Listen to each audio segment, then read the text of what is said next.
For today's video guys, may makakalaban akong malakas na YSS na hindi daw natatalo.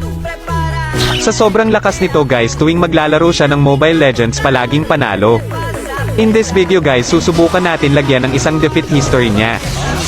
Dito guys, dumalaw agad ako ng bot lane kasi doon nag-rotate yung YSS. Dito napatay siya ng Cho at nag-umpisa na siyang trash token yung Cho namin. Pag YSS ako, hindi ako matatakot. Lalo na pag may Cho sa kalaban. Ang Cho kasi mahina eh.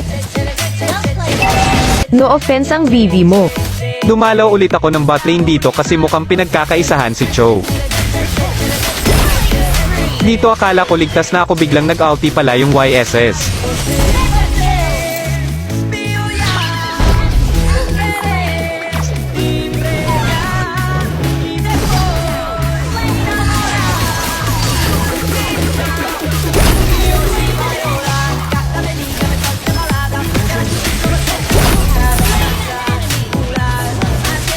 Natatawa ko dito kasi iniwan na ni Popol si Koopa at nagtakbong magnanakaw.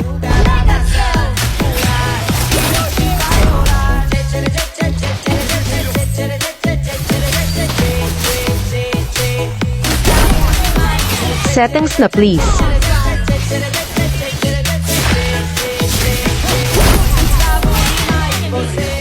Talo naman din kayo eh, sayang sa oras. Makulit talaga tong Johnson nila kaya laging napapatay.